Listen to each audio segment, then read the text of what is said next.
Hello, and welcome to our third episode of TeenTalk. In this podcast, we will be exploring and discussing common struggles found in teenagers, such as school life and mental health. We are IB students, and this is a cast project that we will be working on for a while. For safety reasons, we will be using the nicknames Athena and Eulalia. The topic of today will be the ability to balance academic and social life. And to do this, we will be dividing it into two parts, first talking about academic and then social. So how have you seen different academic requirements influence the importance of an academic life? Well, I see it more than anything as a way to pressure us students into giving us that stress that we need, essentially. To have that work ethic that's required for the system that we're working in, and just being able to handle that pressure. That is so important. Being able to know how to not let that pressure kind of take control of you, and Definitely. You being the one controlling that in your academics, especially. Yeah, I feel that an academic life is so important for your future, not necessarily as important as they play it out to be. Yeah. But it is really crucial that one takes in the whole importance of a good academic life in order to have a sustainable future. So what do you think about your social life, which I know you have a very big social life? How do you balance those friend groups just within each other? Well, I mean, I gotta admit, I'm pretty irresponsible. Because when people tell me to hang out, even if I have a ton of work, I will be like, yeah, sure, no problem. I have nothing to do. But I think it's essential to know how to prioritize when you can hang out with people, you know, who to be with, who to not be with. Yeah, exactly. And you know, just being able to not have too much of the academics, because then that really blows your head up, and then not having too much of your social life, because then, you know, then you're lacking in your studies, and that's not the plan either, especially in your last 2 years of high school. I mean, all throughout your life, as we said in, I think, the first episode when we were talking about meeting new people, Yep. It's so important that you are your true honest self in order to find a friend group that is going to be worth all the effort that you put into. Totally. Also, put in effort. I don't know if I have to say this, but there are some people who don't put in as much effort into friendships, which is just so not okay, because you need to put in a lot of work and love into friendships in order to have them really function. And in order to maintain them, to make them sustainable.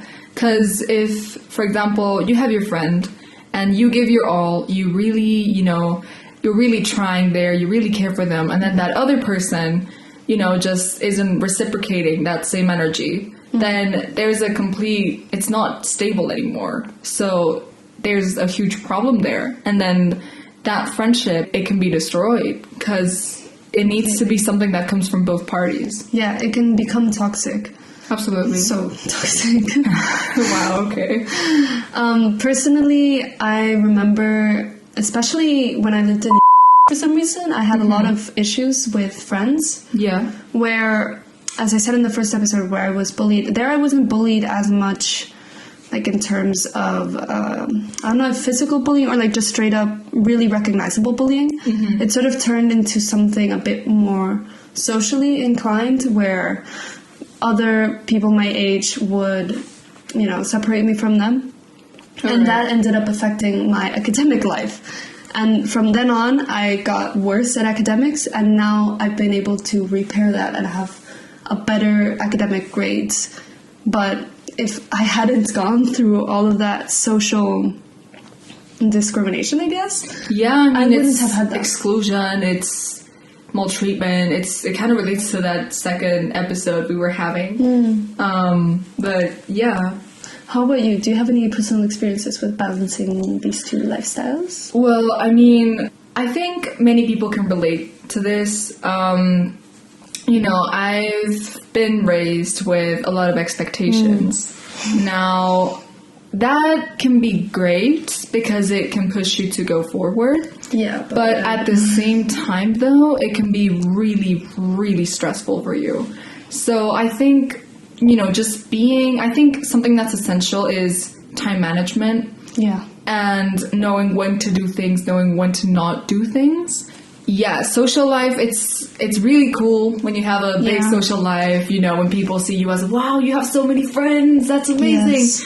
But at the same time, there's so many, that is the root of so many current issues. So, you know, that's incredible. You need to know how to balance it. And you also, I feel like I have also been really jealous of people that have a lot of friends my entire life, only to realize with people that really do have big friend groups, that having big friend groups isn't all that good. Yeah. Because there's a lot of issues within those. Absolutely. And how did those issues with your friend groups affect how you behaved, like, academically? Well, I used to be in this one big friend group, and now, you know, some of us are still friends, but we're completely separate at this point. But there was always, like, you know, always people excluding others out, people always, like, saying bad things about others behind their backs. So, you know, some of the issues that I had in those groups distracted me from my studies because it affected me sometimes in ways that shouldn't have affected me. So it got to the point where I was like, okay, it's either this or my studies. And that's why I talked about before, you know, about the fact that you need to know and learn how to prioritize what you do. You really need to sit back and reflect on all the friendships that you have and how well you're doing academically. Absolutely. And, you know, choose your battles. But I think always this leads... drama. So much drama. Yeah. It's a lot of drama everywhere for no reason. And I love drama. I'll admit it. I am part of the problem. But I know, I'm aware that having too much drama is wrong. A little bit is fine though, but it just sometimes causes so many issues. Yes. That not only affect, like we said before, your social life, but also your academics. So you need to, and also choose your friends wisely. You know, because if you're in a big toxic friend group, like I'd rather have 2 friends than have 20 that are toxic. Yeah. You know? Definitely. How would you, relating back to these academics, since you've been in a school with a lot of different subjects and you've been balancing all those different subjects? Yes. How do you think you've been able to balance those out within each other and get, like, obviously you get naturally some better grades in ones than others, but how have you been able to balance it out more or less to have good grades within all of them? Well, I think it's about with your favorite subjects, just keep doing it. Keep pushing yourself forward and, you know, stop talking in class. Exactly. Just, you know, participate, keep that motivation. And then for subjects that I've struggled more, I guess I've been lucky to be able to, like, remove them bit by bit as I've moved up over the years. For example, no science anymore. But, you know, it's been really hard to manage, you know, like you said, the academics with the socials. Academically, though, it's about getting the help you need in the subjects that you're not as good as you want to be or as you aim to be. And it's about, you know, just work hard, seek for help if you need it. And I understand that asking for help personally is really hard. Yeah, it can be. But it has to happen one way or another. You don't have to ask for help to a person if you're still not ready to. You can look online at any given moment, but it is better to ask a teacher for more professional help. Yeah. Your friends should be able, relating back to social life, your friends should more or less be able to sit down and teach you something. Yeah. Like, even us two, we're usually not paying attention when we're with each other, but we can sit down and have a serious conversation about even maths, if it's possible. Yeah, I mean, yeah. I mean, it's easier to have a conversation about film. Yeah, but we can. Exactly. But and, okay. Let's see, what are some top 3 academic tips that you'd give? Academics. Keep yourself motivated. You know, look online, do your own research. You know, like do things out of spite. Yeah, exactly. And, you know, I'm not saying you have to be the number 1 person in your class. Absolutely not. But what I'm saying is try to romanticize it. As in, like, try to put in the effort, you know? And if it doesn't work, well, I mean, I'm sure that there's other ways of helping you. But I say you keep motivated. Yeah, I mean, the problem with romanticization is that then a lot of people lose that motivation. That's true. But a lot of people don't understand, I think, or at least from my point of view, don't understand what romanticization really is. Although it is problematic, romanticization could also be looking at a subject from a different perspective. Exactly. Thinking of it like, instead of thinking, this is something really stupid that I did when I was in elementary for maths, because I hated it, I would just think, okay, I'm working for a great government, and I need to finish these papers so that we don't lose the terrible war with some aliens. Oh, right. And I did those math problems, girl. I did those math problems, and I got them done. Look at her go. Okay. And yeah, I think academics... I mean, the thing about academics is everyone always is telling you how to do academics. Yeah. But then every single individual has a different way of learning. Oh, wait. Also, respect other people.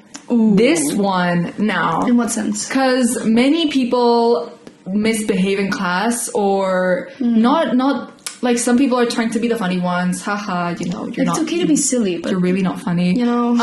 But what I mean is, if someone's talking, if someone else is giving a point, if someone else is participating, Yeah. do not talk while they're talking. Or just basic things, just basic signs of respect to other people. Because if, you know, first, I think without having that fundamental base of behavior, learning how to properly be and act in a class, I think without that, you have a 0. Like, I mean, we're all guilty of, in a class we don't like as much, suddenly losing focus and just talking with our friends and not really paying attention. Obviously. But I still have that level of respect, you know? I'm Exactly, not like minimum like boundaries. You know what I mean? Definitely. and that relates to social life. If you're not respectful of those people, yeah, they're not going to respect you. Personally, I would not let that slide. For real.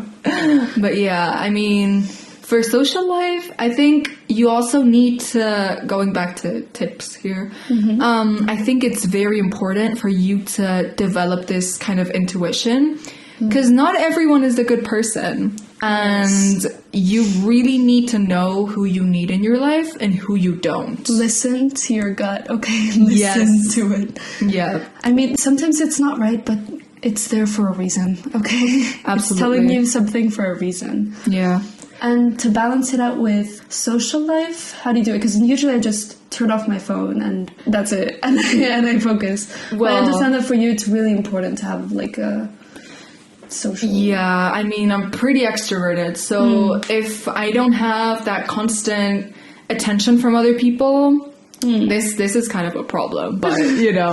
Everyone's dealing with their own things. Exactly. So if I don't get that, not external like validation, but just like attention in general from other people, like if other people don't talk to me, I'm like, oh wait, did I do something wrong? And then I keep overthinking, and then I let that take control of me, and that is not great. But yeah, in general, I just... for example, when I call or text someone and they don't respond, I'm like, guilty of this. I'm like, okay, they're doing something else. They're busy, and you should get it. Okay, Athena, you should get it. So, you know, I'm trying to be more respectful with that, which is good. Yeah. You don't also have to do what I do, which is just turn off your phone and sometimes be a little bit too rude. I'm sorry. For like suddenly just being like, no, I can't call, bye. And then just hanging up the phone. Because I also overthink, but I sometimes don't think about how my own actions can affect other people. Right. So I mean, with those close friends, if they do want to call, or if you want to call them and you know that they're available and they're just closing themselves off, communicate. Tell them. Tell them that you want to call, or that how you feel about stuff. Yeah. At some point. It doesn't have to be at that point, but it has to be at some point. And I think that brings us to how the problem with balancing academic and social life is that every individual has a different life. And no matter how many tips you can be given, you more or less already know within your gut what you have to do. Yeah. With all the tips that you've learned. Absolutely. So, dear listeners, reflect on yourselves, please, and follow tips, but especially apply them into your own life. Yeah. And thank you, Athena. This concludes our 3rd episode. All right. Thank you so much for listening. And, well, stay tuned. Bye.